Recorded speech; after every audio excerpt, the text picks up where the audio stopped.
Hi hello students, ಹೇಗಿದ್ದಾರೆ ಎಲ್ಲರೂ? Welcome to the sessions.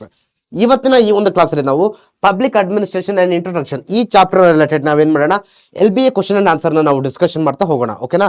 So very important ಆಗಿದೆ. ಮತ್ತೆ ಈ ಒಂದು ನೋಟ್ಸ್ ಏನಿದೆ ಅಲ್ವಾ, ಓಕೆ, ಇಲ್ಲಿ ನಾನು ಕ್ವಶನ್ಸ್ ಸಾಲ್ವ್ ಮಾಡಿಸ್ತಾ ಹೋಗ್ತೀನಿ, ಎಲ್ಲ LBA ಕ್ವಶನ್ಸ್. ಇಲ್ಲಿ ಈ ಒಂದು ನಿಮಗೆ ಏನ್ ಬೇಕು, ನೋಟ್ಸ್ ಬೇಕು ಅಂತಂದ್ರೆ ಈ ನೋಟ್ಸ್ ನಿಮಗೆ ಈ ಒಂದು PDF ಏನಿದೆಯಲ್ಲ, ಇದು ನಿಮಗೆ ನಮ್ಮ PW ಆಪ್ ಅಲ್ಲಿ ಸಿಗುತ್ತೆ. ಸೊ ನೀವೇನ್ ಮಾಡ್ಬೇಕಪ್ಪ ಅಂತಂದ್ರೆ PW ಆಪ್ ನ ಡೌನ್ಲೋಡ್ ಮಾಡ್ಕೊಂಡು ಅಲ್ಲಿ PW ಆಪ್ ನ ಡೌನ್ಲೋಡ್ ಮಾಡ್ಕೊಂಡ್ಲೇಬೇಕು. ಓಕೆ, ಸೊ ನಿಮಗೆ ಈ ಒಂದು ನೋಟ್ಸ್ ಅಲ್ಲಿ ಸಿಗ್ತಾ ಹೋಗುತ್ತೆ. ಓಕೆನಾ? ಕ್ಲಿಯರಾ? ಓಕೆ, ಸೊ ಲೆಟ್ಸ್ ಸ್ಟಾರ್ಟ್ ಮಾಡೋಣ. ಮತ್ತೆ ಕಮೆಂಟ್ ಹಾಕೋದನ್ನ ಮಿಸ್ ಮಾಡಬೇಡಿ. ಓಕೆ, ಸೊ ನೆಕ್ಸ್ಟ್ ಯಾವ ಚಾಪ್ಟರ್ ಕ್ವಶನ್ ಬೇಕು ನಿಮಗೆ, ಯಾವ ಚಾಪ್ಟರ್ LBA ಕ್ವಶನ್ಸ್ ಬೇಕು? LBA questions are very very important. Okay, ನಿಮ್ಮ ಒಂದು ಏನೋ ಮಿಡ್ ಟರ್ಮ್ ಎಕ್ಸಾಮ್ ಏನು ಹತ್ರ ಬರ್ತಿದೆಯಲ್ವಾ, ಅದಕ್ಕಿಂತ ಡೆಫಿನೆಟ್ ಆಗಿ ಬಂದೇ ಬರುತ್ತೆ. ಕ್ಲಿಯರಾ? ಬಂದೇ ಬರುತ್ತೆ. ಓಕೆ, ಸೊ ಸ್ಟಾರ್ಟ್ ಮಾಡೋಣ. First one. Okay, first one ಏನಿದೆ, first question obviously MCQ questions ಇದೆ, 1 mark questions. Okay, so start ಮಾಡೋಣ. ಓಕೆ, ಏನಿದೆ ನೋಡಿ, father of public administration among the following is dash. ಇವರಲ್ಲಿ ಸಾರ್ವಜನಿಕ ಆಡಳಿತದ ಪಿತಾಮಹ ಅಂತ ನಾವು ಯಾರನ್ನ ಕರಿತೀವಿ? Woodrow Wilson, Pfiffner, Luther Gulick, FM Marx. ಯಾರನ್ನ ಕರಿತೀವಿ ನಾವು? Okay, father of public administration ಅಂತ ಯಾರನ್ನ ಕರಿತೀವಿ ಅಂತ ಕೇಳಿದರೆ, so the right answer is Woodrow Wilson. Clear? This is the right answer. Okay, all this are very important for 1 mark. Okay, MCQ questions ಅಂದ್ರೆ question ಅಂದ್ರೆ 1 ಮಾರ್ಕ್ಸ್ ಕೇಳ್ತಾರೆ. Okay, yes. Next, the term public administration was used for the first time by. Okay, ಸಾರ್ವಜನಿಕ ಆಡಳಿತ ಎಂಬ ಪದವನ್ನು ಮೊದಲ ಬಾರಿಗೆ ಬಳಸಿದವರು. ಓಕೆ, ಸೊ ಯಾರು ಫಸ್ಟ್ ಟೈಮ್ ಯಾರು ಯೂಸ್ ಮಾಡಿದ್ದು ಈ ಒಂದು ವರ್ಡ್ ಅಂತಂದ್ರೆ, ಸೊ 4 ಆಪ್ಷನ್ಸ್ ಇದೆ. Woodrow Wilson, FM marks, Alexander Hamilton, Luther Gulick. ಯಾರು? ಸೊ ಇಲ್ಲಿ ನಿಮಗೆ ಡೌಟ್ ಬರ್ಬೋದು, ಐ ಥಿಂಕ್ ಯಾವುದು ವುಡ್ರೋ ವಿಲ್ಸನ್ ಅಂತ, but don't confuse. Okay, so the right answer is Alexander Hamilton. Okay, ನೋಡಿ ಇಲ್ಲಿ ಫಸ್ಟ್ ಟೈಮ್ ಯೂಸ್ ಮಾಡಿದ್ದು ಯಾರು ಅಂತ ಕೇಳಿದ್ದಾರೆ.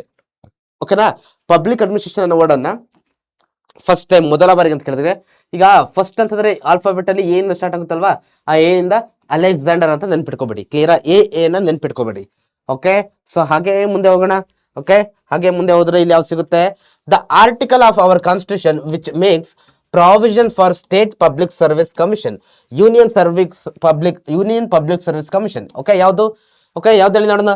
ಅಂದ್ರೆ ಕೇಂದ್ರ ಲೋಕಸೇವಾ ಆಯೋಗ ಮತ್ತೆ ರಾಜ್ಯ ಲೋಕಸೇವಾ ಆಯೋಗಗಳನ್ನ ಸಂವಿಧಾನದ ಯಾವ ಆರ್ಟಿಕಲ್ ಅಂಡರ್ ಅಲ್ಲಿ ಫಾರ್ಮ್ ಮಾಡಿದ್ದಾರೆ ಅಂತ ನಾವಿಲ್ಲಿ ಕೇಳಿದ್ದಾರೆ. So the right answer is C. Okay, 315 is the right answer. Article 315 is the right answer. Okay, so next ಹಾಗೆ ಮುಂದೆ ಹೋದ್ರೆ, the concept of past car was given by. Past car ಈ ಒಂದು ಪದದ ಮೂಲಕ ಸಾರ್ವಜನಿಕ ಆಡಳಿತದ ವ್ಯಾಪ್ತಿಯನ್ನ ಸೂಚಿಸಿದವರು ಯಾರು ಅಂತ ಕೇಳಿದ್ದಾರೆ. LD White, Luther Gulick, Herbert, then O Glenn Stahl. ಯಾರು? Luther Gulick. B is the right answer. ಕ್ಲಿಯರಾ? ಯಾವುದು? Which is the right answer? B is the right answer. Okay, ಕ್ಲಿಯರಾ? ನೆಕ್ಸ್ಟ್ ಕ್ವಶನ್ ಏನಿದೆ, the scholar who defined recruitment as the corner stone of administrative structure. Okay, ಯಾರು ಹೇಳಿದ್ದನ್ನ ಹೇಳಿ ನೋಡೋಣ. Okay, so ನೇಮಕಾತಿಯ ಆಡಳಿತದ ರಚನೆಯ ಅಡಿಗಲ್ಲಾಗಿರುತ್ತದೆ ಎಂದು, ನೇಮಕಾತಿಯು ಆಡಳಿತದ ರಚನೆಯ ಅಡಿಗಲ್ಲಾಗಿರುತ್ತದೆ ಎಂದು ವ್ಯಾಖ್ಯಾನಿಸಿದವರು ಯಾರು? ಓಕೆ, ಸೊ ಯಾರು? Luther Gulick, O Glenn, okay ಅಂತಿದೆ, Alexander Hamilton, FM Marx. Okay, so the right answer is O Glenn Stahl. ಓಕೆನಾ? ಸೊ ಇವರು ಈ ರೀತಿ ಹೇಳ್ತಾರೆ, ಏನಂತ ಹೇಳ್ತಾರೆ? Recruitment as the corner stone of administrative structure ಅಂತಂದ್ರೆ, ಸೊ ಅದು ನೇಮಕಾತಿ ಪ್ರಕ್ರಿಯೆ ಏನಾದ್ರು ಚೆನ್ನಾಗಿ ನಡೆದ್ಬಿಟ್ರೆ, ಓಕೆ, ಆಬ್ವಿಯಸ್ಲಿ ಬೇರೆ ಎಲ್ಲ ಕೆಲಸ ಕಾರ್ಯಗಳು ಚೆನ್ನಾಗಿ ಆಗ್ತವೆ. ಓಕೆ, ಅಲ್ಲಿ ಕರಪ್ಟೆಡ್ ಅಧಿಕಾರಿಗಳೇ ಬರೋದಿಲ್ಲ ಅನ್ನೋದ್ರಲ್ಲಿ ಹೇಳ್ತಾ ಹೋಗ್ತಾರೆ. ದೆನ್ ನೆಕ್ಸ್ಟ್ 1 ಮಾರ್ಕ್ ಕ್ವಶನ್ಸ್ ಬಗ್ಗೆ ನೋಡ್ತಾ ಹೋಗೋಣ. 1 ಮಾರ್ಕ್ ಕ್ವಶನ್ಸ್ ಅಂದ್ರೆ ಏನ್ ಕೇಳ್ತಾರೆ? What is public administration? ಸಾರ್ವಜನಿಕ ಆಡಳಿತ ಅಂದ್ರೆ ಏನು ಅಂತ ಕೇಳ್ತಾರೆ. ಓಕೆ, ಸೊ ಏನಿದೆ ಇವೆಲ್ಲ 1 ಮಾರ್ಕ್ ಕ್ವಶನ್ಸ್ ಕೇಳ್ತಾರೆ. Public administration is the integrated functioning of government which runs day by day affairs of the state. ನೋಡಿ, ಇಷ್ಟೇ ಬರೀರಿ. ರಾಜ್ಯದ ದೈನಂದಿನ ವ್ಯವಹಾರಗಳನ್ನು ನಡೆಸಿಕೊಂಡು ಹೋಗುವ ಸರ್ಕಾರದ ಅಂಗವೇ ಸಾರ್ವಜನಿಕ ಆಡಳಿತ. ವೆರಿ ಸಿಂಪಲ್ ಆಗಿದೆ. ಕ್ಲಿಯರಾ? ಓಕೆ, ನೋಡ್ಕೊಳ್ಳಿ. ಒಂದು ರಾಜ್ಯದ ಡೇ ಟು ಡೇ ಅಡ್ಮಿನಿಸ್ಟ್ರೇಟಿವ್ ಏನಿದೆ, ಆಕ್ಷನ್ಸ್ ಗಳೇನಿದೆ, ಓಕೆ, ಸೊ ಅದನ್ನ ನೋಡ್ಕೊಂಡು ಹೋಗೋದೇ ಇಲ್ಲಿ ಪಬ್ಲಿಕ್ ಅಡ್ಮಿನಿಸ್ಟ್ರೇಷನ್. ಇಲ್ಲಿ ಯಾರು ಬರ್ತಾರೆ? CM ಬರ್ತಾರೆ, ಕೌನ್ಸಿಲ್ ಆಫ್ ಮಿನಿಸ್ಟರ್ಸ್ ಬರ್ತಾರೆ, ಮಂತ್ರಿಮಂಡಲ, ಆಮೇಲೆ ಆಫೀಸರ್ಸ್, ಅಧಿಕಾರಿಗಳು, ಮೇನ್ ಆಗಿ ಅಧಿಕಾರಿಗಳು ಬರ್ತವೆ. Okay, then what is the public administration according to Woodrow Wilson? Woodrow Wilson ಪ್ರಕಾರ ಸಾರ್ವಜನಿಕ ಆಡಳಿತ ಅಂತಂದ್ರೆ ಏನು ಅಂತ ಇದೆ. ಓಕೆ, ಏನು ಅಂತಿದೆ. Okay, so according to Woodrow Wilson, it is the detailed and systematic application of law. Okay, every particular application of law is an act of administration. Woodrow Wilson ಪ್ರಕಾರ ಕಾನೂನಿನ ಸಮಗ್ರ ಮತ್ತೆ ಕ್ರಮಬದ್ಧ ಜಾರಿಗೊಳಿಸುವಿಕೆ ಸಾರ್ವಜನಿಕ ಆಡಳಿತ. ಕ್ಲಿಯರ್? ರೂಲ್ಸ್ ರೆಗ್ಯುಲೇಷನ್ಸ್ ಏನಿರ್ತಾರೋ ಅದನ್ನ must and should strict ಆಗಿ follow ಮಾಡೋದನ್ನ ನಾವೇನಂತ ಕರಿತೀವಿ? ಪಬ್ಲಿಕ್ ಅಡ್ಮಿನಿಸ್ಟ್ರೇಷನ್ ಅಥವಾ ಸಾರ್ವಜನಿಕ ಆಡಳಿತ ಅಂತ ಕರಿತೀವಿ. Okay, yes. Then what is public administration according to Pfiffner? ನೋಡಿ, ಡಿಫ್ರೆಂಟ್ ಇಲ್ಲಿ 4 people 4 different types of definitions ಅನ್ನ ಕೊಟ್ಟಿದ್ದಾರೆ ಪಬ್ಲಿಕ್ ಅಡ್ಮಿನಿಸ್ಟ್ರೇಷನ್ಗೆ. ನೆಕ್ಸ್ಟ್ ಒಂದು ಪಿಫ್ಟ್ನರ್ ಪ್ರಕಾರ ಏನು ಸಾರ್ವಜನಿಕ ಆಡಳಿತ ಏನಪ್ಪ ಅಂದ್ರೆ, ಸೊ ಇವ್ರ ಪ್ರಕಾರ administration consist of getting the work of government done by coordinating the efforts of other people. Okay, so that they can get work together to accomplish their set task. ಅಂತಂದ್ರೆ ಸಿಂಪಲ್ ಆಗಿ ಸಾರ್ವಜನಿಕ ನೀತಿಯನ್ನು ಜಾರಿಗೊಳಿಸುವ ಸಾಮೂಹಿಕ ಯತ್ನದ ಸಂಯೋಜನೆ ಸಾರ್ವಜನಿಕ ಆಡಳಿತ. ಕ್ಲಿಯರ್? ನೀವು ಇಲ್ಲಿ ಪೀಪಲ್ ಅಂತ ಇದೆಯಲ್ಲ, ಇಲ್ಲಿವರೆಗೆ ಬರೆದು ಕೂಡ ಸಾಕು. Okay, so public administration means getting the work of, okay, so ಇಲ್ಲಿಂದ ಬರೀರಿ, getting the work of government done by coordinating the efforts of the people. ಇಷ್ಟು, ಅಟ್ಲೀಸ್ಟ್ ಇಷ್ಟು. ಓಕೆ, ಫುಲ್ ಆಗ್ಲಿಲ್ಲ ಅಂತಂದ್ರೆ ಅಟ್ಲೀಸ್ಟ್ ಇಷ್ಟಾದ್ರೂ ನೀವು ಗೊತ್ತಿರಬೇಕು. ಅಂದ್ರೆ ಬೇರೆ ಬೇರೆ ವ್ಯಕ್ತಿಗಳ ಒಂದು ಸಹಕಾರದಿಂದ ಸರ್ಕಾರದ ಏನು ಗೋಲ್ಸ್ ಗಳನ್ನ ಫುಲ್ಫಿಲ್ ಮಾಡೋದನ್ನ ನಾವು ಪಬ್ಲಿಕ್ ಅಡ್ಮಿನಿಸ್ಟ್ರೇಷನ್ ಅಂತ ಕರಿತೀವಿ ಅಂತ ಹೇಳ್ಬಿಟ್ಟು ಪಿಫ್ಟ್ನರ್ ಅವರು ಹೇಳ್ತಾರೆ. ಓಕೆ, ದೆನ್ ಲೂಥರ್ ಗುಲಿಕ್ ಅವರು ಬರ್ತಾರೆ. ಇವ್ರ ಪ್ರಕಾರ ಏನಪ್ಪಾ, what he told about public administration ಅಂತಂದ್ರೆ, public administration is the concern with the executive branch of that carries out the functions of the government ಅಂತ ಹೇಳ್ತಾರೆ. ಇದು ವೆರಿ ಈಸಿ ಇದೆ. ಓಕೆ, ಸಾರ್ವಜನಿಕ ಆಡಳಿತವು ಸರ್ಕಾರದ ಕಾರ್ಯಗಳನ್ನು ನಿರ್ವಹಿಸುವ ಕಾರ್ಯಾಂಗದ ಶಾಖೆ ಅಂತ ಹೇಳ್ತಾರೆ. ಕ್ಲಿಯರ್? ಲೂಥರ್ ಗುಲಿಕ್ ಒಂದು ವೆರಿ ಇಂಪಾರ್ಟೆಂಟ್. ಓಕೆ, ಎಕ್ಸಿಕ್ಯೂಟಿವ್ ಕಾರ್ಯಾಂಗ ಅಂತಂದ್ರೆ ನಾ ಹೇಳಿದ್ನಲ್ವಾ, officers, okay, CM plus council of ministers ಏನ್ ಬರ್ತಾರೆ ಆ ಒಂದು ವಿಭಾಗಕ್ಕೆ ಸೇರಿದಂತೆ ಲೂಥರ್ ಗುಲಿಕ್ ಅವರು ಹೇಳ್ತಾರೆ. ಓಕೆ, ದೆನ್ FM ಮಾರ್ಕ್ಸ್ ಅವ್ರು ಏನ್ ಹೇಳ್ತಾರಪ್ಪ ಅಂತಂದ್ರೆ, okay, public administration is the systematic coordination of persons, things and methods. Clear? ಇವನ್ ನಾನು ಕ್ಲಾಸ್ ಮಾಡ್ಬೇಕಾದ್ರೆ ಹೇಳಿದೀನಿ, ಡೆಫಿನೇಷನ್ಸ್ 1 ಮಾರ್ಕ್ಸ್ ಕೇಳೋ ಚಾನ್ಸಸ್ ತುಂಬಾ ಜಾಸ್ತಿ ಅಂತ. ಓಕೆ, ವ್ಯಕ್ತಿ, ವಸ್ತು ಮತ್ತು ವಿಧಾನಗಳ ವ್ಯವಸ್ಥಿತ ಸಂಯೋಜನೆ ಸಾರ್ವಜನಿಕ ಆಡಳಿತ. ಕ್ಲಿಯರ್? ವ್ಯಕ್ತಿ, ವಸ್ತು ಮತ್ತು ವಿಧಾನಗಳ ವ್ಯವಸ್ಥಿತ ಸಂಯೋಜನೆ ಸಾರ್ವಜನಿಕ ಆಡಳಿತ ಅಂತ ನಾವಿಲ್ಲಿ ನೋಡ್ತಾ ಹೋಗ್ತೀವಿ. Clear? Yes. Next, who advocated the narrow view of public administration? ಸಾರ್ವಜನಿಕ ಆಡಳಿತದ ವ್ಯಾಪ್ತಿ ಮತ್ತು ಕುರಿತು ಸಂಕುಚಿತ ದೃಷ್ಟಿಕೋನದ ಪ್ರತಿಪಾದಕರು ಯಾರಪ್ಪ ಅಂತಂದ್ರೆ ಲೂಥರ್ ಗುಲಿಕ್ ಮತ್ತೆ ಹರ್ಬರ್ಟ್. ಓಕೆ, ಸೊ ಇವರಿಲ್ಲಿ ಬರ್ತಾರೆ. Clear? Herbert. Okay, yes. Okay, ಮತ್ತೆ ಎ ಸೈಮನ್. ಕ್ಲಿಯರ್? ಸೊ ಇಲ್ಲಿ ಒಂದು ಬ್ರಾಡ್ ವ್ಯೂ ಮತ್ತೆ ನ್ಯಾರೋ ವ್ಯೂ ಅಂತ ಬರುತ್ತೆ. ಅದರಲ್ಲಿ ನ್ಯಾರೋ ವ್ಯೂ ಕೊಟ್ಟರು ಈ 3 ಜನ ಆದ್ರೆ. ಕ್ಲಿಯರ್? ಓಕೆ, ಇನ್ನು ರಿಮೈನಿಂಗ್ ಬೇರೆಯವರು ಬರ್ತಾರೆ. Next, who appoints the removes the chairperson members of UPSC? ಯಾರು ಹೇಳಿ ನೋಡೋಣ? ಡೆಡ್ ಈಸಿ ಇದೆ questions. Okay, president of India, okay, ರಾಷ್ಟ್ರಪತಿಗಳು ಅಥವಾ ರಾಷ್ಟ್ರಾಧ್ಯಕ್ಷರು ಅಂತ ಕರಿತೀವಲ್ಲ, ಸೊ ಇವ್ರು ಏನ್ ಮಾಡ್ತಾರೆ, ಆ UPSC ಮೆಂಬರ್ಸ್ ಗಳನ್ನ UPSC ಚೇರ್ಮನ್ ಅನ್ನ ಅಪಾಯಿಂಟ್ ಮಾಡ್ತಾರೆ. ಕ್ಲಿಯರ್? ಓಕೆ, ಸಪೋಸ್ ಒಂದ್ ವೇಳೆ ಅವ್ರು ಸರಿಯಾಗಿ ಕೆಲಸ ಮಾಡ್ಲಿಲ್ಲ ಅಂದ್ರೆ ರಿಮೂವ್ ಮಾಡೋದು ಯಾರು ಅಂತ ಕೇಳಿದ್ದಾರೆ. ಇಲ್ಲಿ ನೋಡಿ, ಅಲ್ಲಿ ಅಪಾಯಿಂಟ್ಮೆಂಟ್ ಯಾರು ಅಂತ ಕೇಳಿದ್ರು, ಇಲ್ಲಿ ರಿಮೂವ್ ಮಾಡೋದ್ರಲ್ಲಿ ಯಾರು ರಿಮೂವ್ ಮಾಡ್ತಾರೆ ಅಂತ ಕೇಳಿದ್ದಾರೆ. ಓಕೆ, ಸೊ ಯಾರು ರಿಮೂವ್ ಮಾಡ್ತಾರೆ? ಆಬ್ವಿಯಸ್ಲಿ ರಾಷ್ಟ್ರಪತಿಗಳೇ. ಬಟ್ ಯಾವ ಬೇಸಿಸ್ ಮೇಲೆ, ಆನ್ ವಾಟ್ ಗ್ರೌಂಡ್ಸ್ ಅಂತ ಕೇಳಿದ್ರೆ, ಓಕೆ ನೋಡಿ, on grounds of misconduct and incompetence. ಓಕೆನಾ, ಯಾವ್ದಾದ್ರು ಅಧಿಕಾರಿಗಳು ಇಲ್ಲಪ್ಪ, ಇವ ಕೆಲಸ ಮಾಡೋ ಎಬಿಲಿಟಿ ಇಲ್ಲ, ಸಾಮರ್ಥ್ಯ ಇಲ್ಲ, ಇವ ಭ್ರಷ್ಟಾಚಾರದಲ್ಲಿ ಒಳಗಾಗಿದ್ದಾನೆ, ಓಕೆ, ಸೊ ಇವನ ಕ್ಯಾರೆಕ್ಟರ್ ಇಲ್ಲ, ಓಕೆ ಅಂತ ಗೊತ್ತಾದ್ರೆ ಅವನ್ನ ರಾಷ್ಟ್ರಪತಿಗಳು ಏನ್ ಮಾಡ್ತಾರೆ, ಈ ಬೇಸಿಸ್ ಮೇಲೆ ಇಟ್ಕೊಂಡು ಮಿಸ್ಕಂಡಕ್ಟ್ ಅಂಡ್ ಇನ್ಕಾಂಪಿಟೆನ್ಸಿ ಇದನ್ನ ಬೇಸಿಸ್ ಆಗಿ ಇಟ್ಕೊಂಡು ಆಧಾರವಾಗಿ ಇಟ್ಕೊಂಡು ಏನ್ ಮಾಡ್ತಾರೆ, ರಿಮೂವ್ ಮಾಡ್ತಾರೆ. ಕ್ಲಿಯರಾ? ಎಸ್.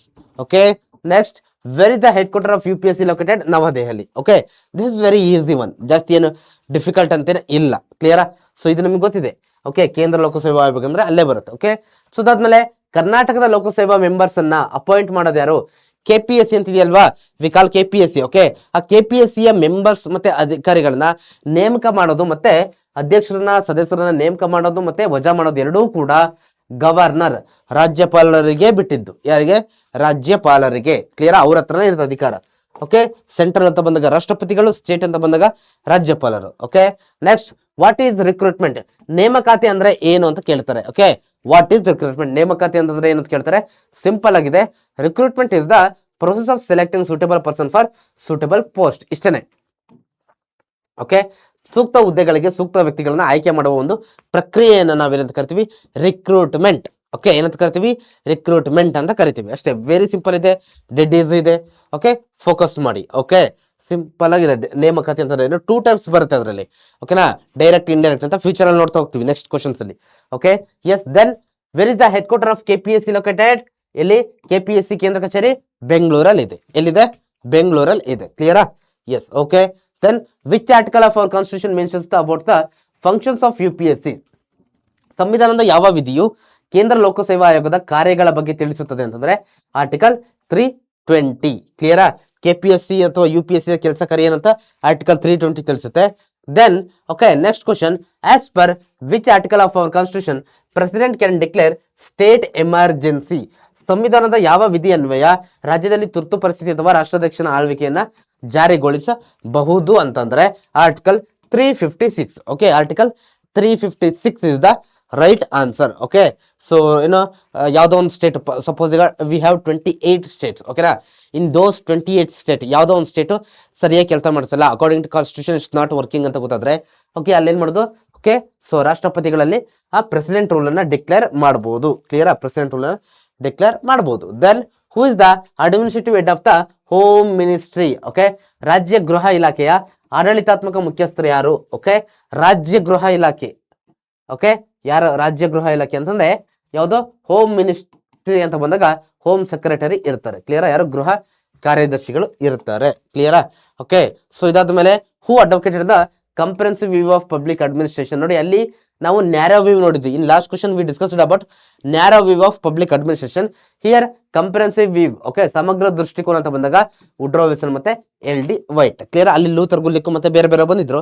ಇಲ್ಲಿ ವುಡ್ರೋ ವಿಲ್ಸನ್ ಮತ್ತೆ LD ವೈಟ್ ಅವರು ಬರ್ತಾರೆ. Okay, from here onwards okay, all these questions are for 2 mark. Okay, 2 mark question and answer. 2 mark question and answer. ಕ್ಲಿಯರಾ? ಓಕೆನಾ?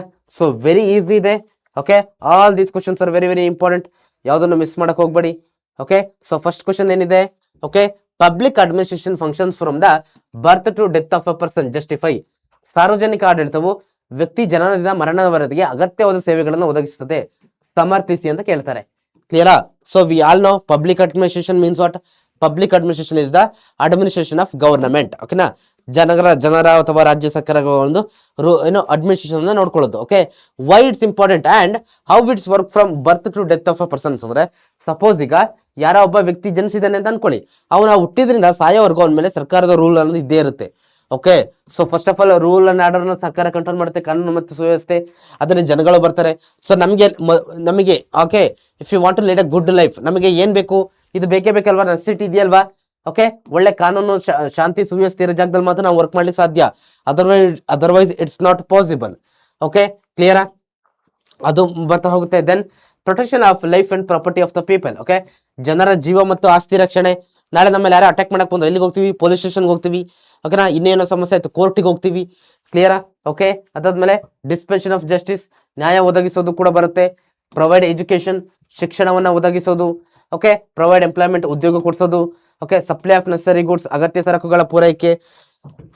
ಆಮೇಲೆ ಎಕನಾಮಿಕ್ ಎಕನಾಮಿಕ್ ಈಕ್ವಾಲಿಟಿಯನ್ನು ಸಾಧಿಸೋದು, ಆರ್ಥಿಕ ಸಮಾನತೆಯನ್ನು ಸಾಧಿಸೋದು. ಇದೆಲ್ಲದೂ ಸರ್ಕಾರ ಒದಗಿಸೋದ್ರಿಂದ ನಾವು ಇದನ್ನ ಈ ರೀತಿ ಹೇಳ್ತೀವಿ. ಅಷ್ಟೇ ಸಿಂಪಲ್ ಆಗಿ ಇಲ್ಲಿ ಏನ್ ಅನ್ಕೋತಾ, importance of public administration, why we need public administration ಅನ್ನೋದ್ರ ಬಗ್ಗೆನೇ ಇರೋದು. ಕ್ಲಿಯರಾ? ಓಕೆ, ಸೊ ಇದು ನಿಮಗೆ ಗೊತ್ತಿರಲಿ. ಓಕೆ, ಇದಾದ್ಮೇಲೆ ನೋಡಿ, ಆಲ್ರೆಡಿ ನಾನು ಹೇಳಿದೆ ನಿಮಗೆ how is direct recruitment and indirect recruitment different from each other ಅಂತ ಕೇಳಿದ್ದಾರೆ. ಅಲ್ಲಿ 1 mark ಕ್ವಶನ್ಸ್ ಅಲ್ಲಿ ವಿಚಾರ 2 types ಅಂತ ಕೇಳಿದ್ರು. ಇಲ್ಲಿ ಯಾವ್ದು ಅಂತ ಕೇಳಿದ್ದಾರೆ ನೋಡಿ. ಸೊ ಒಂದ್ ಸೈಡ್ ಕನ್ನಡ, ಒಂದ್ ಸೈಡ್ ಇಂಗ್ಲಿಷ್ ಇದೆ. ಓಕೆ, ಸೊ ಇಲ್ಲಿ ಮತ್ತೆ ಇನ್ನೊಂದು ನೋಡಿ, ಇಲ್ಲಿ ಮಾರ್ಕ್ ಮಾಡ್ತೀನಿ. ನೇಮಕಾತಿ ಅಂತಂದ್ರೆ ಏನು ಅಂತ ನಿಮ್ಗೆ ಆಲ್ರೆಡಿ ಗೊತ್ತಾಗಿದೆ ಈಗ ಅಲ್ವಾ? ನೇಮಕಾತಿ ಅಂದ್ರೆ ಏನು ಅಂತ ಈಗ ನಿಮಗೆ ಆಲ್ರೆಡಿ ಗೊತ್ತಾಗಿದೆ. ಈ ರೆಡ್ ಕಲರ್ ಏನ್ ಮಾರ್ಕ್ ಮಾಡಿದ್ರಲ್ಲ, ಇದ್ರ ಮೇಲ್ಗಡೆ ಇರೋದು ಡೈರೆಕ್ಟ್ ರಿಕ್ರೂಟ್ಮೆಂಟ್, ನೇರ ನೇಮಕಾತಿ. ಓಕೆನಾ? ಕ್ಲಿಯರಾ? ಇದನ್ನ ಥ್ರೂ ಎಕ್ಸಾಮಿನೇಷನ್ ಕಂಡಕ್ಟ್ ಮಾಡ್ತಾರೆ. ಕ್ಲಿಯರಾ? ಓಕೆ, ಆಮೇಲೆ ಇಂಟರ್ವ್ಯೂಗಳನ್ನ ಕಂಡಕ್ಟ್ ಮಾಡ್ತಾರೆ. ಓಕೆ, ಇಲ್ಲಿ ನಿಮಗೆ ಸ್ಪೆಸಿಫಿಕ್ ಕೆಲವೊಂದು ಕ್ವಾಲಿಫಿಕೇಶನ್ಸ್ ಅನ್ನೋದು ಇರಬೇಕಾಗುತ್ತೆ. ಕ್ಲಿಯರಾ? ಓಕೆ, ಸೊ ಓಕೆ, ಅದಕ್ಕೆ ಫಾರ್ ಎಕ್ಸಾಂಪಲ್ ಯಾವ್ದು ಬರ್ಬೋದು? IAS IPS ಎಲ್ಲ ಬರ್ಬೋದು. Okay, and this is the most popular one. ನೇರ ನೇಮಕಾತಿ ಇದೆಯಲ್ಲ, most popular one. Why it's most popular ಅಂತಂದ್ರೆ ಬಿಕಾಸ್ ಇಟ್ಸ್ ಸೈಂಟಿಫಿಕ್ ಆಗಿದೆ. ಎಲ್ಲ ಎಕ್ಸಾಮ್ ಬರೀತಾರೆ, ಅವ್ರವರ ಅರ್ಹತೆಗಳು ಎಷ್ಟು ಓದಿರ್ತಾರೋ ಅದ್ರ ಮೇಲೆ ಬರೀತಾರೆ, ಸೆಲೆಕ್ಟ್ ಆಗ್ತಾರೆ. ಚೆನ್ನಾಗಿ ಓದೋರು ಸೆಲೆಕ್ಟ್ ಆಗ್ತಾರೆ, ಓದಿದ್ದವ್ರು ಆಗಲ್ಲ. ಓಕೆ, ಸೊ ಇಂಡೈರೆಕ್ಟ್ ರಿಕ್ರೂಟ್ಮೆಂಟ್ ಅಂದ್ರೆ ಆಲ್ರೆಡಿ ಯಾರು ಗೌರ್ಮೆಂಟ್ ಸರ್ವಿಸ್ ಅಲ್ಲಿ ಇರ್ತಾರಲ್ಲ, okay, those already in the government service, ಅವರಿಗೆ ಏನ್ ಮಾಡೋದು? ಪ್ರಮೋಷನ್ ಕೊಡೋದು. ಓಕೆ, ಆ ಪ್ರಮೋಷನ್ ಕೊಡ್ಲಿಕ್ಕೆ ಸೀನಿಯರಿಟಿ ಮತ್ತೆ ಕ್ವಾಲಿಫಿಕೇಶನ್ಸ್ ಅನ್ನ ಕನ್ಸಿಡರ್ ಮಾಡ್ಕೊಳ್ತಾರೆ. ಕ್ಲಿಯರಾ? Okay, so teacher to head master. For example ನೋಡಿ, ಒಂದು ಕೊಟ್ಟಿದ್ದಾರೆ, ಶಿಕ್ಷಕರೊಬ್ಬರಿಗೆ ಮುಖ್ಯೋಪಾಧ್ಯಾಯ ಹುದ್ದೆನ ಕೊಡೋದು. ಓಕೆ, ನಾರ್ಮಲ್ ಟೀಚರ್ ಆಗಿರ್ತಾರೆ, ಅವರಿಗೆ ಹೆಡ್ ಮಾಸ್ಟರ್ ಆಗಿ, ಓಕೆ, ಪ್ರಿನ್ಸಿಪಲ್ ಆಗಿ ಪ್ರಮೋಟ್ ಮಾಡೋದನ್ನ ಇಲ್ಲಿ ನಾವು ಈ ರೀತಿ ಕರಿತೀವಿ. ಕ್ಲಿಯರ್ ಅಂತಂದ್ರೆ ಅವ್ರು ಆಲ್ರೆಡಿ ಜಾಯ್ನ್ ಆಗಿದ್ದಾರೆ ಆಸ್ ಅ ಡೈರೆಕ್ಟ್ ರಿಕ್ರೂಟ್ಮೆಂಟ್ ಮುಖಾಂತರ, ಅವ್ರು ಆಲ್ರೆಡಿ ಗವರ್ನಮೆಂಟ್ ಜಾಬ್ ಇದ್ದಾರೆ. ಬಟ್ ಅವರಿಗೆ ಬೇಸ್ಡ್ ಆನ್ ದರ್ ಸೀನಿಯಾರಿಟಿ ಮತ್ತೆ ಅವರ ಕ್ವಾಲಿಫಿಕೇಶನ್ ಕನ್ಸಿಡರ್ ಮಾಡಿ ಪ್ರಮೋಷನ್ ಕೊಡೋದನ್ನ ನಾವು ಇಂಡೈರೆಕ್ಟ್ ರಿಕ್ರೂಟ್ಮೆಂಟ್ ಅಂತ ಕರಿತೀವಿ, ಇದನ್ನ ಆಂತರಿಕ ನೇಮಕಾತಿ ಅಂತ ಕರಿತೀವಿ. Both are very important. Okay, ಕ್ಲಿಯರಾ? ನೆಕ್ಸ್ಟ್, ಕೇಂದ್ರ ಲೋಕಸೇವಾ ಆಯೋಗದ ಕೆಲಸ ಕಾರ್ಯಗಳೇನಪ್ಪ ಅಂದ್ರೆ ಏನೇನ್ ಮಾಡುತ್ತೆ? ಓಕೆ, ಸೊ ಗ್ರೂಪ್ ಎ ಮತ್ತೆ ಗ್ರೂಪ್ ಬಿ ಪೋಸ್ಟ್ ಗಳಿಗೆ ಎಕ್ಸಾಮ್ ಕಂಡಕ್ಟ್ ಮಾಡುತ್ತೆ, ಕಾಂಪಿಟೇಟಿವ್ ಎಕ್ಸಾಮ್ಸ್, ಪರ್ಸನಲ್ ಟೆಸ್ಟ್ ಇಂಟರ್ವ್ಯೂಗಳನ್ನ ಕಂಡಕ್ಟ್ ಮಾಡುತ್ತೆ. ಕ್ಲಿಯರಾ? ಆಮೇಲೆ ಪ್ರಮೋಷನ್ಸ್, ಟ್ರಾನ್ಸ್ಫರ್ ರಿಲೇಟೆಡ್ ಅಧಿಕಾರಿಗಳನ್ನ ಟ್ರಾನ್ಸ್ಫರ್ ಮಾಡೋಕ್ಕೂ ಅವರಿಗೆ ಪ್ರಮೋಷನ್ ಕೊಡ್ಬೇಕಂದ್ರೆ ಅದ್ರ ಬಗ್ಗೆ ಸಲಹೆಯನ್ನ ಕೊಡುತ್ತೆ. ಕ್ಲಿಯರಾ? ಸೊ ಅದಾದ್ಮೇಲೆ recommending disciplinary action against officers who have shown misconduct. Okay, ಕ್ಲಿಯರಾ? ಓಕೆ, ಸೊ ದುರ್ನಡತೆ ತೋರಿದ ಅಧಿಕಾರಿಗಳ ವಿರುದ್ಧ ಶಿಸ್ತು ಕ್ರಮ ಕೈಗೊಳ್ಳೋದು ಕೂಡ ಏನೋ ಇಲ್ಲಿ ನೋಡ್ತಾ ಹೋಗ್ಬೋದು. ಲೈಕ್ ಅಧಿಕಾರಿಗಳಿಗೆ ಸಂಬಂಧಪಟ್ಟಂತೆ ಪ್ರಮೋಷನ್ ಟ್ರಾನ್ಸ್ಫರ್ ಕೊಡಕ್ಕೆ ಯಾವ ರೀತಿ ಗೈಡ್ ಸರ್ಕಾರಕ್ಕೆ ರೆಫರ್ ಮಾಡುತ್ತೋ UPSC, ಓಕೆ, ಅದೇ ರೀತಿ ಇನ್ ದ ಸೇಮ್ ವೇ ಅವ್ರ ಮೇಲೆ ಏನಾದ್ರು ರಾಂಗ್ ಕೆಲಸ ಮಾಡಿದ್ರೆ, ಭ್ರಷ್ಟಾಚಾರದಲ್ಲಿ ಇನ್ವಾಲ್ವ್ ಆದ್ರೆ ಅವ್ರ ಮೇಲೆ ಸ್ಟ್ರಿಕ್ಟ್ ಆಕ್ಷನ್ ತಗೊಳ್ಳಿಕ್ಕೂ ಕೂಡ ಇಲ್ಲಿ ಶಿಫಾರಸನ್ನ ಮಾಡುತ್ತೆ. ಕ್ಲಿಯರಾ? ಓಕೆ, ಆಮೇಲೆ ಸೊ ಭಾರತದ ರಾಷ್ಟ್ರಪತಿಗಳ ಸೂಚನೆ ಮೇರೆಗೆ ಯಾವ್ದಾದ್ರು suppose if president wants any suggestion from member of UPSC ಅಂತಂದ್ರೆ, ಅಥವಾ ಚೇರ್ಮನ್ ಆಫ್ UPSC ಅಂದ್ರೆ ಅದಕ್ಕೆ ಏನೋ ಆ ಒಂದು ಸಲಹೆಯನ್ನ ಕೂಡ ಕೊಡ್ತಾ ಹೋಗುತ್ತೆ. ಕ್ಲಿಯರಾ? Okay, same. Okay, same thing ಅಪ್ಪ. ಓಕೆ, KPSC ಅಂತ ಬಂದಾಗ ಸೇಮ್, ಬಟ್ ಇಲ್ಲಿ ಏನಾಗುತ್ತೆ ಗೊತ್ತಾ? ಸೇಮ್ ಏನಾಗುತ್ತೆ ಗೊತ್ತಾ? ಇಲ್ಲಿ ಏನ್ ಬರುತ್ತೆ? ಸೊ ಏನ್ ಬರುತ್ತೆ? ರಾಜ್ಯ ಅಂತ ಬರುತ್ತೆ ಅಷ್ಟೇ. ಅಲ್ಲಿ ನಾವು UPSC ಅಂದ್ರೆ ಸೆಂಟ್ರಲ್ ಗವರ್ಮೆಂಟ್ ಲೆವೆಲ್ ನೋಡಿದ್ವಿ, ಇಲ್ಲಿ ಸ್ಟೇಟ್ ಗವರ್ಮೆಂಟ್ ಲೆವೆಲ್ ಅಷ್ಟೇ, ಸೇಮ್. ಓಕೆ, ಅಲ್ಲಿ ಸಿವಿಲ್ ಸರ್ವಿಸ್ ಅಂತ ಬರುತ್ತೆ, ಇಲ್ಲಿ ಆ ರಾಜ್ಯದಲ್ಲಿ ನಡೀತಕ್ಕಂಥ ಗೆಜೆಟೆಡ್ ಆಫೀಸರ್ಸ್ಗಳ ಹುದ್ದೆಗೆ ಅಂತ ಇಲ್ಲಿ ಬರ್ತಾ ಹೋಗುತ್ತೆ. ಮತ್ತೆ ಕಂಡಕ್ಟಿಂಗ್ ಇಲಾಖಾ ಪರೀಕ್ಷೆಗಳು, ಡಿಪಾರ್ಟ್ಮೆಂಟ್ ಎಜುಕೇಶನ್ಸ್ ಅನ್ನ ಕಂಡಕ್ಟ್ ಮಾಡುತ್ತೆ. ಓಕೆ, ಸೊ ಅದಾದ ಮೇಲೆ ಯೂನಿಯನ್ ಪಬ್ಲಿಕ್ ಸರ್ವಿಸ್ ಕಮಿಷನ್ಸ್ ಏನೇನ್ ಮಾಡುತ್ತಲ್ವಾ, ಓಕೆ, ಸೊ ಎಕ್ಸಾಮ್ ನಡೆಸುತ್ತಲ್ವಾ, ಅದಕ್ಕೆ ಕೂಡ ಇದು ಹೆಲ್ಪ್ ಮಾಡ್ತಾ ಹೋಗುತ್ತೆ. ಸೇಮ್ ಇದೆ, remaining thing all are same ಇದೆ ಕಣ್ರಪ್ಪ. Okay, so which are the three stages of civil service examinations? Okay, ನಾಗರಿಕ ಸೇವಾ ಪರೀಕ್ಷೆಗಳ 3 ಹಂತಗಳು ಯಾವುದು ಅಂತ ಕೇಳಿದರೆ ಪ್ರಿಲಿಮ್ಸ್, ಮೇನ್ಸ್ ಮತ್ತೆ ಪರ್ಸನಾಲಿಟಿ ಟೆಸ್ಟ್. ಪ್ರಾಥಮಿಕ ಪರೀಕ್ಷೆ MCQ ಫಾರ್ಮ್ಯಾಟ್ ಅಲ್ಲಿ ಇರುತ್ತೆ, ಮುಖ್ಯ ಪರೀಕ್ಷೆ ರಿಟರ್ನ್ ಫಾರ್ಮ್ಯಾಟ್ ಅಂಡ್ ವ್ಯಕ್ತಿತ್ವ ಪರೀಕ್ಷೆ. ಓಕೆ, ಇದು ಇಲ್ಲಿ ಬರುತ್ತೆ ಸಂದರ್ಶನ. ಕ್ಲಿಯರಾ? ಅಂಡ್ ನೆಕ್ಸ್ಟ್ ಕ್ವಶನ್ ಏನಿದೆ? List the armed forces of the union home ministry that provide public security. ಸಾರ್ವಜನಿಕ ಭದ್ರತೆ ಒದಗಿಸಲು ಕೇಂದ್ರ ಗೃಹ ಮಂತ್ರಾಲಯವು ಹೊಂದಿರುವ ಸಶಸ್ತ್ರ ಸೈನಿಕ ಪಡೆಗಳು ಯಾವುದಪ್ಪ ಅಂದ್ರೆ 4 ಬರುತ್ತೆ ಮೈನ್ ಆಗಿ. Okay, so central reserve force, ಕೇಂದ್ರ ಮೀಸಲು ಪೊಲೀಸ್ ಪಡೆ, ಬಾರ್ಡರ್ ಸೆಕ್ಯೂರಿಟಿ ಫೋರ್ಸ್, ಗಡಿ ಭದ್ರತಾ ಪಡೆ, ರೈಲ್ವೆ ಪ್ರೊಟೆಕ್ಷನ್ ಫೋರ್ಸ್, ರೈಲ್ವೆ ರಕ್ಷಣಾ ಪಡೆ, ಮತ್ತೆ ಸೆಂಟ್ರಲ್ ಇಂಡಸ್ಟ್ರಿ ಸೆಕ್ಯೂರಿಟಿ ಫೋರ್ಸ್, ಕೇಂದ್ರ ಕೈಗಾರಿಕಾ ಭದ್ರತಾ ಪಡೆ. ಓಕೆ, ಅಲಾಂಗ್ ವಿತ್ ಮಿಲಿಟರಿ ಏನ್ ಮಾಡ್ತಾರಪ್ಪ ಅಂದ್ರೆ ಇವರು ಕೂಡ ಏನ್ ಮಾಡ್ತಾರೆ? ನಮಗೆ ಪ್ರೊಟೆಕ್ಷನ್ ಕೊಡ್ಲಿಕ್ಕೋಸ್ಕರ ವರ್ಕ್ ಮಾಡ್ತಾರೆ. ಓಕೆ, ಕೇಂದ್ರ ಮೀಸಲು ಪಡೆ CRPF ಅಂದ್ರೆ ಫ್ಲಡ್ ಮತ್ತೆ ಬೇರೆ ಬೇರೆ ಇಶ್ಯೂ ಆದಾಗ ವರ್ಕ್ ಮಾಡ್ತಾರೆ. ಬಾರ್ಡರ್ ಸೆಕ್ಯೂರಿಟಿ ಫೋರ್ಸ್ ಅಂದ್ರೆ ಬಾಂಗ್ಲಾದೇಶ ಮತ್ತೆ ಪಾಕಿಸ್ತಾನ ಗಡಿಗಳಲ್ಲಿ ವರ್ಕ್ ಮಾಡ್ತಾರೆ. ಕ್ಲಿಯರಾ? ರೈಲ್ವೆ ಪ್ರೊಟೆಕ್ಷನ್ ಫೋರ್ಸ್ ಅಂದ್ರೆ ರೈಲ್ವೆ ಸ್ಟೇಷನ್ಗಳಲ್ಲಿ ಅಲ್ಲಿ ಸೆಕ್ಯೂರಿಟಿ ಕೊಡ್ಲಿಕ್ಕೆ. ಸೆಂಟ್ರಲ್ ಇಂಡಸ್ಟ್ರಿಯಲ್ ಸೆಕ್ಯೂರಿಟಿ ಫೋರ್ಸ್ ಅಂತಂದ್ರೆ ದಟ್ ಮೀನ್ಸ್ ಸರ್ಕಾರದ ಅಂಡಲ್ಲಿರ್ತಕ್ಕಂಥ ಕೈಗಾರಿಕೆಗಳಲ್ಲಿ ಭದ್ರತೆಯನ್ನ ಒದಗಿಸ್ಲಿಕ್ಕೆ ಈ ಒಂದು ಫೋರ್ಸ್ ಇರೋದು. Okay, then which are the types of recruitment ಅಂತಂದ್ರೆ ನೇಮಕಾತಿಯ ವಿಧಗಳು ಯಾವ್ದು ಅಂತಂದ್ರೆ ಡೈರೆಕ್ಟ್ ಮತ್ತೆ ಇಂಡೈರೆಕ್ಟ್. ಆಲ್ರೆಡಿ ಹೇಳಿದ್ದೀನಿ, ನೇರ ನೇಮಕಾತಿ ಮತ್ತೆ ಪರೋಕ್ಷ ನೇಮಕಾತಿ ಅಂತ ಎರಡನ್ನೂ ಕೂಡ ನಾನು ಇಲ್ಲಿ ನಿಮಗೆ ಹೇಳಿದ್ದೀನಿ. ಓಕೆ, ಸೊ ನೆಕ್ಸ್ಟ್ ಯಾವ್ದು ಬರುತ್ತೆ? ಓಕೆ, ನೆಕ್ಸ್ಟ್ ಯಾವ್ದು ಬರುತ್ತೆ? ಕೇಂದ್ರ ಲೋಕಸೇವಾ ಆಯೋಗದ ಕೆಲಸ ರಚನೆಯನ್ನ ತಿಳಿಸಿ. Explain the structure of UPSC ಅಥವಾ ಫಾರ್ಮೇಶನ್ ಆಫ್ UPSC ಅಂತ ಕೇಳಿದ್ರೆ UPSC was established under article 315. Okay, so UPSC ಯನ್ನ 315ರ ವಿಧಿ ಅಂಡರ್ ಅಲ್ಲಿ ಏನ್ ಮಾಡಿದ್ದಾರೆ? ಸ್ಥಾಪನೆ ಮಾಡಲಾಗಿದೆ. ಕ್ಲಿಯರಾ? Okay, then it consist 1 chairman and 10 members. Okay, ನೋಡಿ UPSC ಏನಿರ್ತಾರೆ? ಒಬ್ಬ ಅಧ್ಯಕ್ಷ ಇರ್ತಾರೆ, 1 ಚೇರ್ಮನ್ ಅಂಡ್ 10 ಮೆಂಬರ್ಸ್ ಇರ್ತಾರೆ. ಕ್ಲಿಯರಾ? Totally 11 members. Okay, how much? Totally 11 members ಇರ್ತಾರೆ. They are appointed by the president. Okay, they are appointed by the president. ಇವರನ್ನ ರಾಷ್ಟ್ರಪತಿಗಳು ಏನ್ ಮಾಡ್ತಾರೆ? ನೇಮಕ ಮಾಡುತ್ತಾರೆ. ಯಾರು ಅಪಾಯಿಂಟ್ ಮಾಡ್ತಾರೆ? ರಾಷ್ಟ್ರಪತಿಗಳು. ಆಲ್ರೆಡಿ ಡಿಸ್ಕಷನ್ ಮಾಡಿದೀವಿ ನಾವು. ಓಕೆ, ಯಾವ ರೀತಿ ಫಾರ್ಮ್ ಆಗಿರುತ್ತಂತ. ಆಮೇಲೆ ಓಕೆ, ಇವರ ಅಧಿಕಾರಾವಧಿ 6 ಇಯರ್ಸ್ ಇರುತ್ತೆ ಆರ್ 65 ಇಯರ್ಸ್ ಏಜ್. ಎರಡರಲ್ಲಿ ಯಾವ್ದು ಫಸ್ಟ್ ಬರುತ್ತೋ ಅದು. ಕ್ಲಿಯರಾ? ಓಕೆ, ಸೊ ಇವರಿಗೆ suppose if they don't do their function properly ಅಂತಂದ್ರೆ the removal power also with the hands of president. Okay, ರಾಷ್ಟ್ರಪತಿಗಳಿಗೆ ಏನಿರುತ್ತೆ? ಅವ್ರ ಕೆಲಸನ ತೆಗೆಯೋ ಅಧಿಕಾರ ಕೂಡ ಇರುತ್ತೆ. They are working independently. Okay, so ಅವರಿಗೆ ಯಾವುದೇ ಲೆಜಿಸ್ಲೇಚರ್, ಎಕ್ಸಿಕ್ಯೂಟಿವ್ ಮತ್ತೆ ಇನ್ಯಾವ್ದ್ರದ್ದು ಕೂಡ ಏನೋ ಇಂಟರ್ಫಿಯರೆನ್ಸ್ ಇರೋದಿಲ್ಲ. ಓಕೆ, ಸೊ ಅದಾದ್ಮೇಲೆ ಒಬ್ರು ಸೆಕ್ರೆಟರಿ ಅಂತ ಕೂಡ ಇರ್ತಾರೆ. ಮತ್ತೆ ಹೆಡ್ ಆಫೀಸು ದೆಹಲಿಯಲ್ಲಿ ಇದೆ. ಕ್ಲಿಯರಾ? ಹೆಡ್ ಆಫೀಸು ದೆಹಲಿಯಲ್ಲಿ ಇದೆ. ಓಕೆ, ಸೇಮ್ ಪಾಯಿಂಟ್ಸ್ ಇವನ್ KPSC ಗೆ ಸ್ವಲ್ಪ ಚೇಂಜಸ್ ಆಗುತ್ತೆ. ಓಕೆನಾ? ಆರ್ಟಿಕಲ್ ಸೇಮ್ ಇದೆ, ಮೆಂಬರ್ಸ್ ಚೇಂಜ್ ಆಗ್ತಾರೆ, ಪ್ರೆಸಿಡೆಂಟ್ ಗವರ್ನರ್ ಬರ್ತಾರೆ. ಓಕೆ, ಕ್ಲಿಯರಾ? ಸ್ವಲ್ಪ ಚೇಂಜ್ ಆಗುತ್ತೆ, ಅದನ್ನು ಕೂಡ ನೋಡ್ಕೊಳ್ಳಿ. ಎಸ್, ಸಾರ್ವಜನಿಕ ಆಡಳಿತದ ಪ್ರಾಮುಖ್ಯತೆ ಏನು? Explain the importance of public administration. Okay, so ಯಾಕೆ ಸಾರ್ವಜನಿಕ ಆಡಳಿತದ ನಮಗೆ ಬೇಕು? ಓಕೆ, ವೈ ವಿ ನೀಡೆಡ್ ಇತ್ತಂದ್ರೆ it is the pillar of the government. ಸರ್ಕಾರದ ಆಧಾರ ಸ್ತಂಭ. ಇದಿಲ್ಲ ಅಂದ್ರೆ ಸರ್ಕಾರ ಬಿದೋಗ್ಬಿಡುತ್ತೆ. ಓಕೆ, ಅಧಿಕಾರಿಗಳಿಂದ ಸರ್ಕಾರ ವರ್ಕ್ ಮಾಡಕ್ಕಾಗುತ್ತಾ? ಅಧಿಕಾರಿಗಳು is the main pillar. Okay, corrupted ಅಧಿಕಾರಿಗಳು ಇರ್ತಾರೆ, ಬಟ್ ದ ಥಿಂಗ್ ಇಸ್ ಅವರೇ ಮೇನ್ ಪಿಲ್ಲರ್ ಆಗಿ ವರ್ಕ್ ಮಾಡ್ತಾರೆ. ಕ್ಲಿಯರಾ? ಸೊ ಇವರು ಪ್ರೊಟೆಕ್ಷನ್ ಆಫ್ ಪಬ್ಲಿಕ್ ಇಂಟ್ರೆಸ್ಟ್ ಅಂತಂದ್ರೆ ಸಾರ್ವಜನಿಕ ಹಿತಾಸಕ್ತಿ ರಕ್ಷಣೆ ಮಾಡುತ್ತೆ. ಕ್ಲಿಯರಾ? ಸೊ ರೂಲ್ಸ್ ರೆಗ್ಯುಲೇಷನ್ಗಳನ್ನ ಇಂಪ್ಲಿಮೆಂಟ್ ಮಾಡುತ್ತೆ. Social responsibility, okay, social security ಸ್ಕೀಮ್ಗಳನ್ನ ಕೊಡುತ್ತೆ. ಲೆಜಿಸ್ಲೇಚರ್ ಮತ್ತೆ ಎಕ್ಸಿಕ್ಯೂಟಿವ್ಗೆ ಹೆಲ್ಪ್ ಮಾಡುತ್ತೆ. ಆರ್ಟ್ ಆಫ್ ಪಬ್ಲಿಕ್ ಅಡ್ಮಿನಿಸ್ಟ್ರೇಷನ್ ಅಂತ ಕರಿತೀವಿ. ಓಕೆ, ಕ್ಲಿಯರಾ? ಓಕೆ, ಮತ್ತೆ required for welfare of state. Okay, so ಜನಗಳಿಗೆ ಬೇಸಿಕ್ ರೈಟ್ಸ್ ಏನೇನು ಬೇಕೋ, ಬೇಸಿಕ್ ಫೆಸಿಲಿಟಿ ಅದೆಲ್ಲ ಕೊಡ್ಬೇಕಂತಂದ್ರೆ ಇಷ್ಟೆಲ್ಲ ಮಾಡೋದ್ರಿಂದ so public administration very very important ಅಂತ ಕರಿತೀವಿ. ಆಮೇಲೆ POSDCORB principle, Luther Gulick ಅವರ ಪಾಸ್ಟ್ ಕಾರ್ವ್ ಪ್ರಿನ್ಸಿಪಲ್ ಎಕ್ಸ್ಪ್ಲೇನ್ ಮಾಡಿ ಅಂತ ಕೇಳ್ತಾರೆ. ಸೊ ಇಲ್ಲಿ ನೋಡಿದಾರೆ ನೋಡಿ, ಪಾಸ್ಟ್ ಅಂದ್ರೆ planning, organising, staffing, directing, coordinating, okay, reporting, budgeting. Okay, ಇದಿಲ್ಲಿ ಬರ್ತಾ ಹೋಗುತ್ತೆ. ಓಕೆ, ಸೊ ಇದನ್ನ ಕ್ಲಾಸ್ ಮಾಡ್ಬೇಕಾದ್ರೆ ಎಕ್ಸ್ಪ್ಲೇನ್ ಮಾಡಿದ್ದೀನಿ. ಸೊ ಯಾವ ರೀತಿ ಏನು ಅದನ್ನ ಸ್ಟಡಿ ಮಾಡ್ಬೇಕಂತ. ಓಕೆನಾ? ಸೊ ನೆಕ್ಸ್ಟ್ ಕ್ವಶನ್ ಏನಿದೆ? The role of the state government in maintaining law and order is very important. Explain. ಕಾನೂನು ಸುವ್ಯವಸ್ಥೆ ನಿರ್ವಹಣೆಯಲ್ಲಿ ರಾಜ್ಯದ ಪಾತ್ರ ಮಹತ್ವವಾದುದು. ಎಕ್ಸ್ಪ್ಲೇನ್ ಮಾಡಿ ಅಂತ ಕೇಳ್ತಾರೆ. ಓಕೆ, ಏನ್ ಮಾಡಿ ಅಂತ? ಎಕ್ಸ್ಪ್ಲೇನ್ ಮಾಡಿ ಅಂತ ಕೇಳ್ತಾರೆ. ಸೊ ರಾಜ್ಯ ಅಂತ ಬಂದಾಗ ಅಲ್ಲಿ ಪೊಲೀಸ್ ಸಿಸ್ಟಮ್ ಬರುತ್ತೆ. ಕ್ಲಿಯರಾ? ಕಾನೂನು ಸುವ್ಯವಸ್ಥೆ ಕಾಪಾಡೋದು it comes under state list. ಓಕೆನಾ? ರಾಜ್ಯಗಳ ಅಧಿಕಾರ ಆಗುತ್ತೆ. ಆಯಾ ಸ್ಟೇಟ್ ಅಲ್ಲಿ ರೂಲ್ಸ್ ರೆಗ್ಯುಲೇಷನ್ ಮೇಂಟೈನ್ ಮಾಡೋದು ರಾಜ್ಯ ಸರ್ಕಾರಗಳ ಕೆಲಸ. Okay, every state has police power. Police administration ಕೂಡ ಇರುತ್ತೆ. ಕ್ಲಿಯರಾ? ಅಲ್ಲಿ ಹೋಮ್ ಮಿನಿಸ್ಟರ್ ಇರ್ತಾರೆ. ಓಕೆ, ಸೊ ಹೋಮ್ ಮಿನಿಸ್ಟರ್ ಅವರು ಏನಾಗಿರ್ತಾರೆ? ಗೃಹ ಸಚಿವರು ಅಂತ ಮೈನ್ ಹೆಡ್ ಆಗಿರ್ತಾರೆ. ಕ್ಲಿಯರಾ? ಓಕೆ, ಸೊ ಅವರು ಕಂಟ್ರೋಲ್ ಮಾಡ್ತಾರೆ. ಮತ್ತೆ ಒಬ್ಬ ಹೋಮ್ ಸೆಕ್ರೆಟರಿ ಅಂತ ಕೂಡ ಇರ್ತಾರೆ. ಕ್ಲಿಯರಾ? ಸೊ ಅದರ ಅಂಡರಲ್ಲಿ ಡಿಫ್ರೆಂಟ್ ಏನ್ ಬರ್ತಾರೆ? ಡಿಫ್ರೆಂಟ್ ಅಧಿಕಾರಿಗಳು ಬರ್ತಾರೆ, ಡಿವೈಡ್ ಮಾಡಿರ್ತಾರೆ ಪವರ್ಸ್ ನ. ಸೊ ಇದು ನಿಮ್ಗೆ ಇಲ್ಲಿ ಗೊತ್ತಿರಲಿ. ಓಕೆ, ಸೊ ರಾಜ್ಯದ ಪಾತ್ರ ಪೊಲೀಸ್ ಸಿಸ್ಟಮ್ ಇಂದ very very important. Okay, then public administration strengthens social security. Justify the statement. ಸಾರ್ವಜನಿಕ ಆಡಳಿತವು ಸಾಮಾಜಿಕ ಭದ್ರತೆಯನ್ನು ಬಲಪಡಿಸುತ್ತದೆ. ಈ ಹೇಳಿಕೆಯನ್ನು ಸಮರ್ಥಿಸಿ ಅಂತ ಕೇಳಿದ್ದಾರೆ. ಓಕೆ, ಸೊ ಯಾವ ರೀತಿ ಸೋಷಿಯಲ್ ಸೆಕ್ಯೂರಿಟಿ ಸ್ಕೀಮ್ಗಳನ್ನು ಕೊಟ್ಟು ಸಾಮಾಜಿಕ ಭದ್ರತೆ ಬಲಪಡಿಸುತ್ತಂದ್ರೆ ಬಡವರಿಗೆ, ದುರ್ಬಲರಿಗೆ, ಮಹಿಳೆಯರಿಗೆ, ಓಕೆ, ಮಕ್ಕಳಿಗೆ, ಅಂಗವಿಕಲರಿಗೆ, ನಾಗರಿಕರಿಗೆ, ಅನಾಥರಿಗೆ, ನಿರ್ಗತಿಕರಿಗೆ, ಮನೆಯಲ್ಲಿದ್ದವರಿಗೆ, ವಿಧವೆಯರಿಗೆ, ಹಿರಿಯರಿಗೆ, ಓಕೆ, ಹ್ಯಾಂಡಿಕ್ಯಾಪ್ ಪರ್ಸನ್ಸ್ಗೆ, ಓಕೆ, ಅನಾರೋಗ್ಯ ಇರ್ತಕ್ಕಂಥವ್ರಿಗೆ, ಓಕೆ, ನಿರುದ್ಯೋಗ ಇರ್ತಕ್ಕಂಥವ್ರಿಗೆ ಎಲ್ರಿಗೂ ಕೂಡ ಸರ್ಕಾರ ಏನ್ ಮಾಡುತ್ತೆ? ಸೊ ಫೆಸಿಲಿಟಿ ಕೊಡೋಕೆ ಸ್ಕೀಮ್ಗಳನ್ನ ತರುತ್ತೆ. ಕ್ಲಿಯರಾ?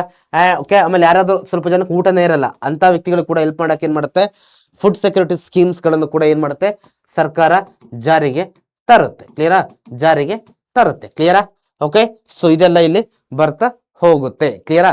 ಸೊ ಇಷ್ಟೆಲ್ಲ ಕೊಡೋದ್ರಿಂದ ಇದನ್ನ ಪಾಯಿಂಟ್ ವೈಸ್ ಹೇಳಿದ್ದೀನಿ. ಓಕೆ, ಇಲ್ಲಿ ಪಾಯಿಂಟ್ ವೈಸ್ ಇದೆ, ಬಟ್ ನಾನು ಎಲ್ಲ ಜನರಲ್ ಆಗಿ ಒಟ್ಟಾಗಿ ಹೇಳಿದ್ದೀನಿ. ಓಕೆ, ಸೊ ಎಲ್ರಿಗೂ ಕೂಡ ಡಿಫ್ರೆಂಟ್ ಸ್ಕೀಮ್ಸ್ ನೀವು ನೋಡಬಹುದು. ಹ್ಯಾಂಡಿಕ್ಯಾಪ್ ಪರ್ಸನ್ಗೆ ಸಪರೇಟ್ ಸ್ಕೀಮ್ಸ್ ಇರುತ್ತೆ ಸರ್ಕಾರ. ಓಕೆ, ಸೊ ರೇಷನ್ ಕೊಡ್ತಾರೆ ಫುಡ್ ಇಲ್ಲದವರಿಗೆ. ಓಕೆ, ಯುವಕರಿಗೆ ಯುವ ನಿಧಿ ಅಂತ ಕೊಡ್ತಾವ್ರೆ ಅಲ್ವಾ? ಸೊ ಇದೆಲ್ಲ ಕೂಡ ಇಲ್ಲಿ ಬರ್ತಾ ಹೋಗುತ್ತೆ. ಕ್ಲಿಯರಾ? ಸೊ ಇದರಿಂದ public administration is very very important. Public administration ಬೇಕೇ ಬೇಕು. ಇದಿಲ್ಲದೆ ಇರ್ತಕ್ಕಂಥ ಒಂದು ಸಮಾಜವನ್ನು ನಾವು ಈವನ್ ಇಮ್ಯಾಜಿನ್ ಮಾಡ್ಕೊಳ್ಳಿಕ್ಕೆ ಕೂಡ ಏನಾಗಿದೆ? ತುಂಬಾ ಡಿಫಿಕಲ್ಟ್ ಆಗ್ತಾ ಹೋಗುತ್ತೆ. ಓಕೆನಾ? So thank you student. ಇದಿಷ್ಟು ಇವತ್ತಿನ ಒಂದು ಸೆಷನ್ ಆಗಿತ್ತು. ನೆಕ್ಸ್ಟ್ ಯಾವ ಚಾಪ್ಟರ್ ಬೇಕಂತ ಕಮೆಂಟ್ ಸೆಕ್ಷನ್ ಅಲ್ಲಿ ಹಾಕೋದನ್ನ ಮರಿಬೇಡಿ. ಕ್ಲಾಸ್ ನೋಟ್ಸ್ ಬೇಕು ಅಂದ್ರೆ PW ಆಪ್ ಅನ್ನು ಡೌನ್ಲೋಡ್ ಮಾಡ್ಕೊಳ್ಳಿ, ಅಲ್ಲಿ ಸಿಗುತ್ತೆ. Thank you.